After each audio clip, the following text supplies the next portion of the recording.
Sometimes the past is painful to remember.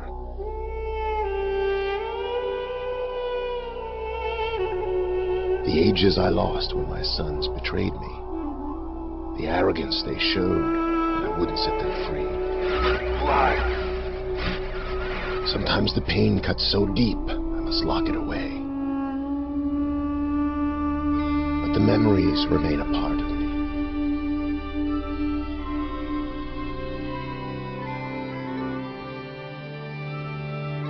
The ages I write are part of me too. They're my dreams, conjured up with ink and paper.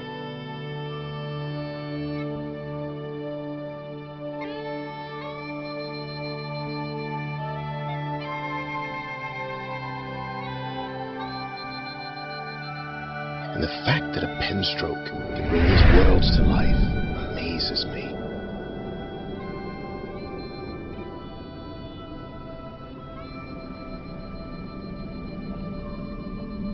But it also gives me pause.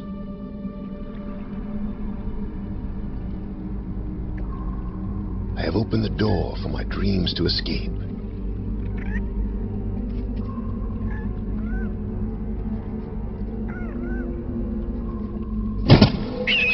I only hope my nightmares don't follow.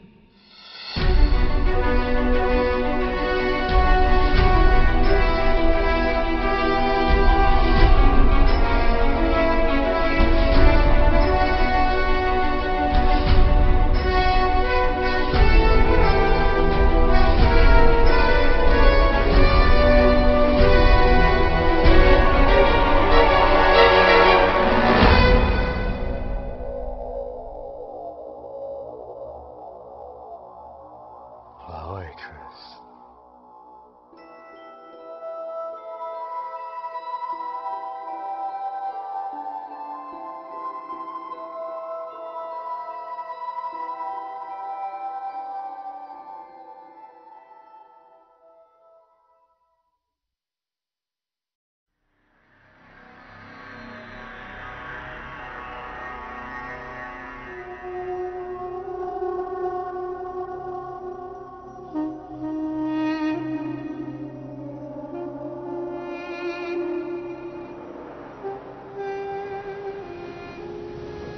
When we found out we had gotten the contract to do Myst III, I mean, it was such an overwhelming honor.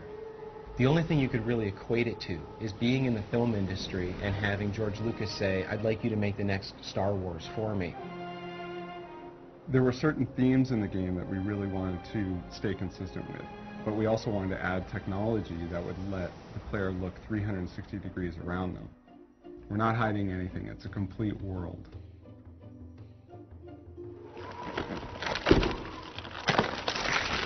To say that we had a lot to live up to is a horrible understatement. There are millions of people that have played Myst and Riven. There are millions that have such high expectations of what Myst III has to be that it's almost daunting.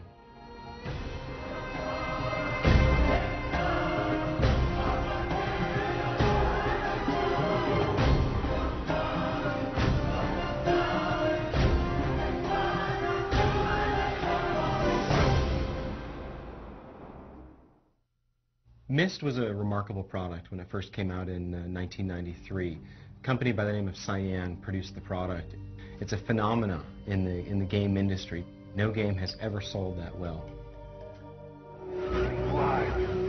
The premise behind the Myst series is that this culture called the Dunny have found a way to link to the infinite possibilities that there are in the world by writing these books. And essentially, the great thing about this from a designer's perspective is that you can let your imagination wander. Anything that can be imagined exists somewhere. All you have to do is write it.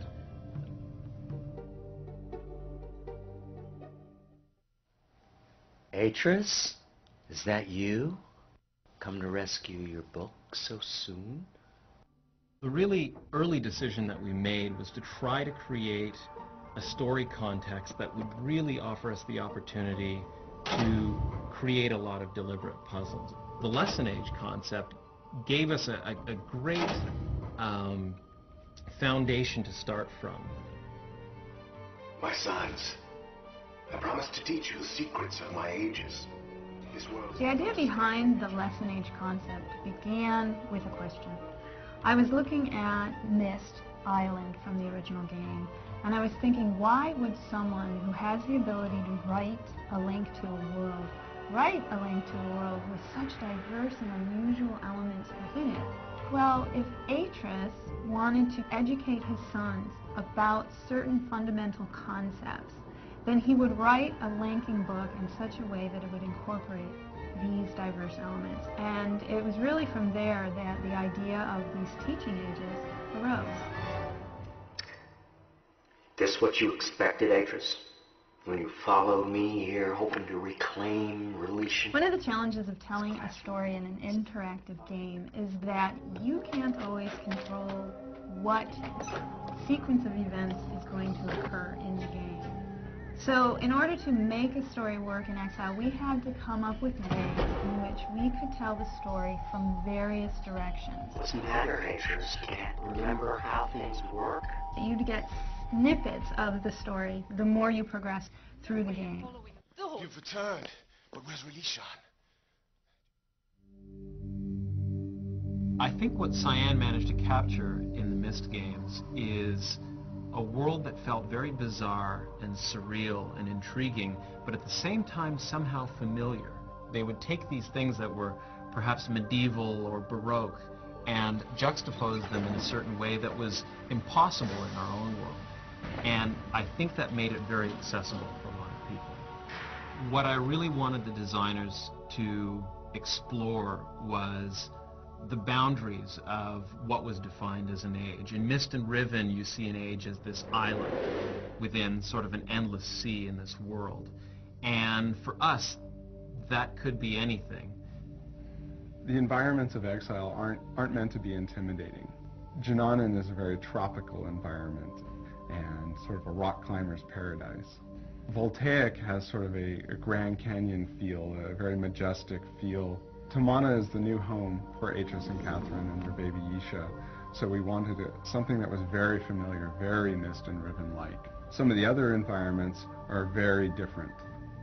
The original idea we had behind Idana, or the Life Age, as we referred to it in production, was to gather as much life and enrichment as possible into one area. This is basically all about life.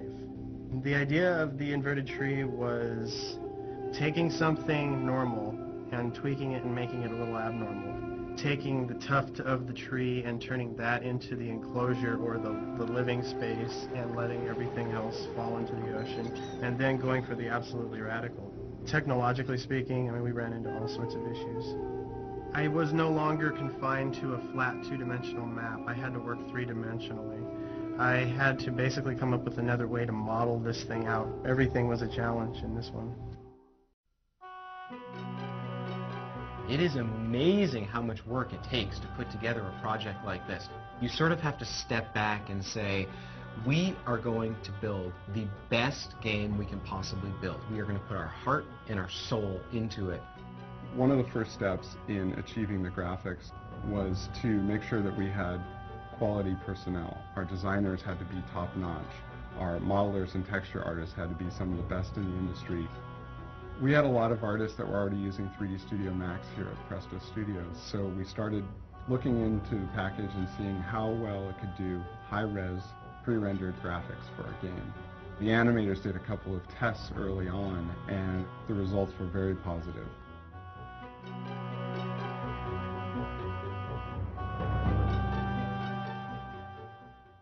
The first challenge I faced on the Age of Junanan was building the terrain. I started out with a low poly proxy surface, which let us mask things in really quickly.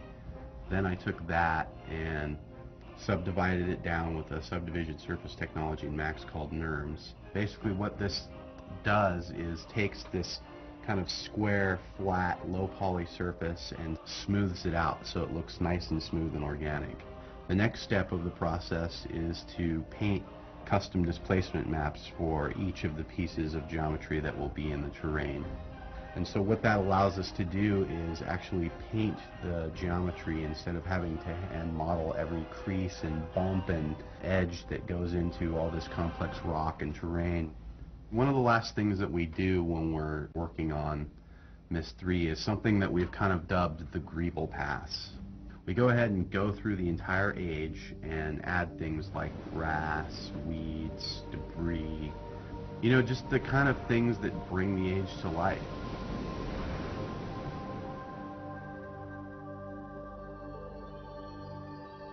I think with Exile, we really felt we had the opportunity to push the boundaries of pre-rendered 3D graphics, to really create an exceedingly detailed, realistic world.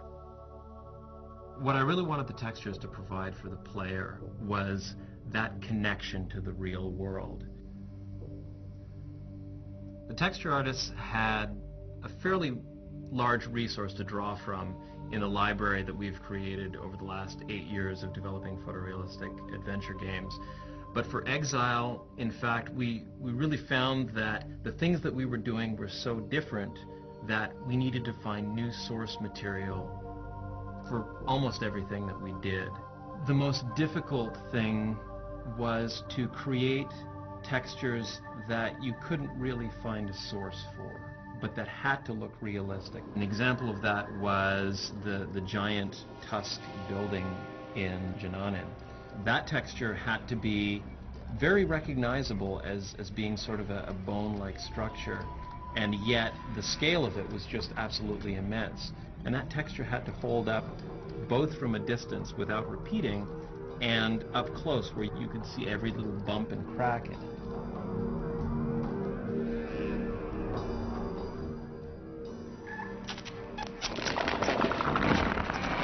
With the puzzles, we really wanted the player to have a clear idea of what they were going to do and what they were trying to solve, and be able to see the outcome of their trials right away.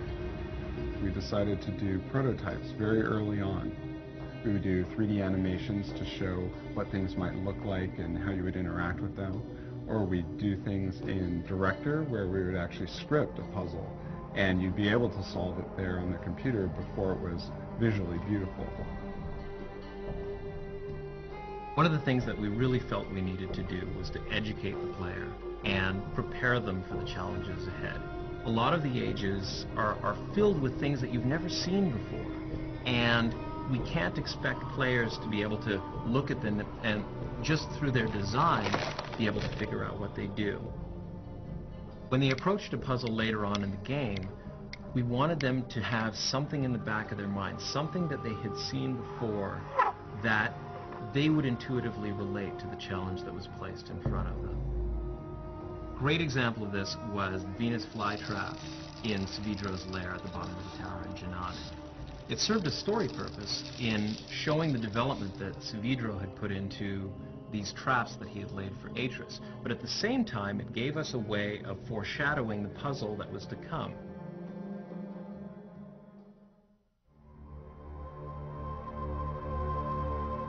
In my own opinion, I think that lighting was probably the most powerful tool that we had in creating these worlds. The mandate that I really put on each of the animators was to, with every scene that they created, to create something that would be a back-of-the-box picture.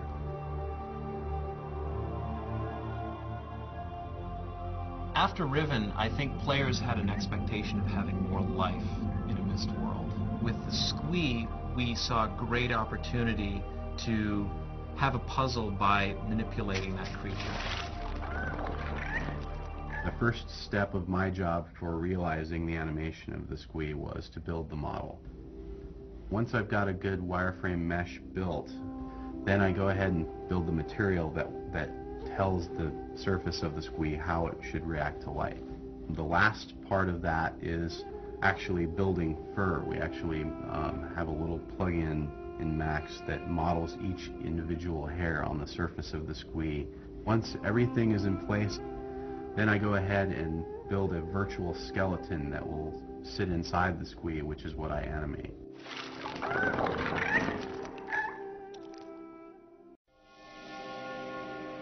Myst and Riven presented all their images as sort of a slideshow. There'd be a single image and then you'd click and see another image. With Myst III Exile, we really wanted to immerse the player much more than just a slideshow. So we sort of combined the pre-rendered graphics with the technology of real-time 3D, and the player is able to see beautiful photorealistic graphics, but look 360 degrees around them and have a lot of freedom of movement. We call it Tamana. We moved here after Atrus finished writing Relition. One of the big breakthroughs for us was finding a way to place movies and animations in the scene in such a way that they would continue to play no matter which direction you were looking. You could be looking up, down, sideways, continue to pan around and around, and the movies continue to play. You know, this trip is exactly what Atrus needs right now. That's something that you couldn't do in Myst and Riven. This is really a step in technology for us. Well, the water technology in Exile, we wanted to do something a little different and a little better. We wanted to do more than just squish the pixels to the left and to the right or up and down. One of the coolest features about the water technology is the way we gave it the appearance of fading off toward the horizon. It really gives you a strong sense of distance when you're looking at the scene.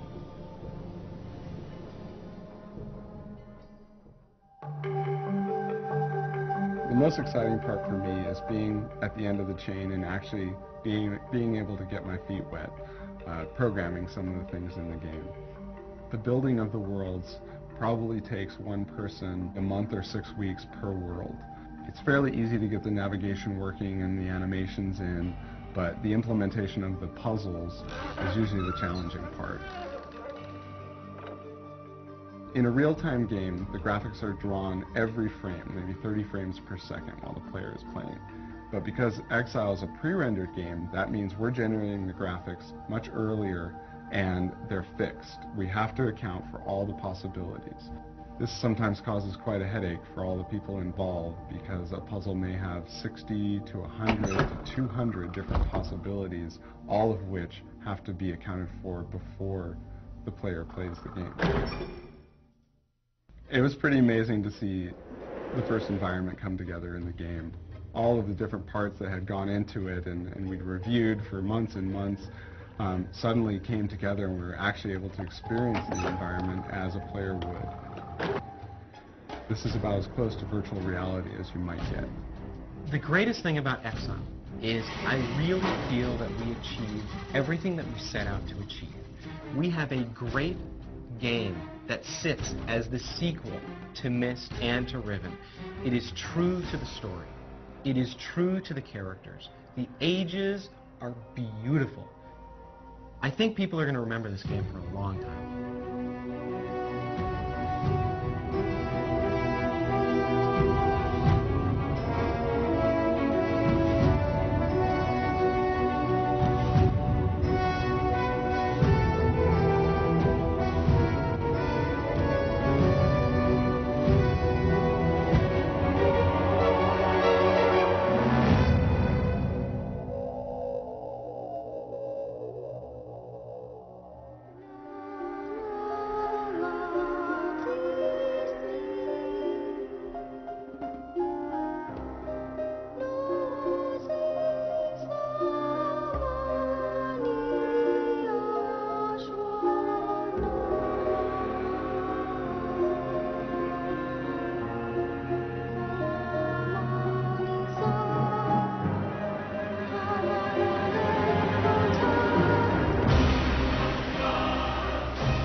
When we found out we had gotten the contract to do Myst III, I mean, it was such an overwhelming honor.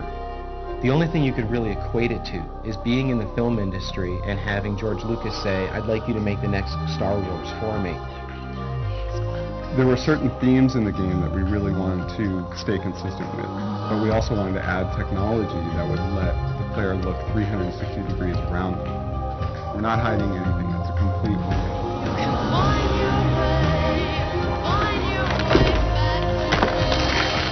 To say that we had a lot to live up to is a horrible understatement. There are millions of people that have played Myst and Riven. There are millions that have such high expectations of what Myst III has to be that it's almost daunting.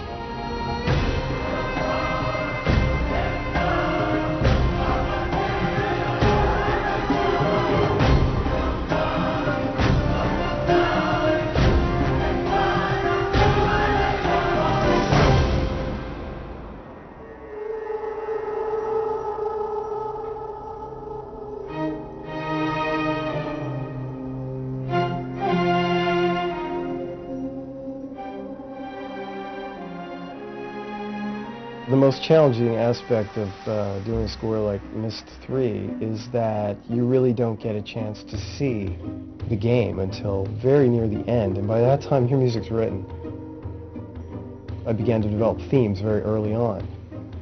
The main character has his own theme, and he has sort of a dark and a light side to his personality, where you have the really dark, tortured guy, and then you've got, you know, his sort of childlike self with a voice soprano, actually singing the exact same music, but it takes on a whole new meaning.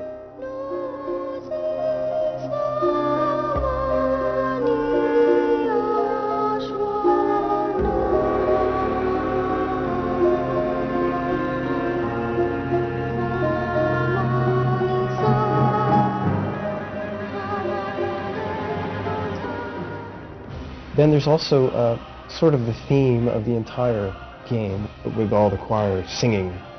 I sent the first draft to Presto and they're like, okay. And it was a really fortunate place to start because that really was the umbrella under which everything else could be tweaked and developed.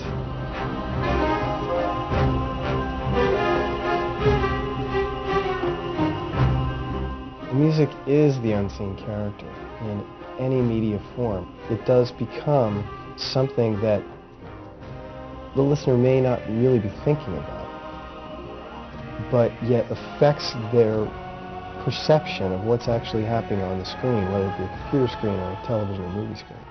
Meeting the Dunny, those brave men and women who are building a new life for themselves, I realize I've been given another chance as well. We designed this unseen character together, between Presto and myself, to heighten the drama, to heighten the experience.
Of Myst, where every door you open, every path you choose, turns another page of the mystery.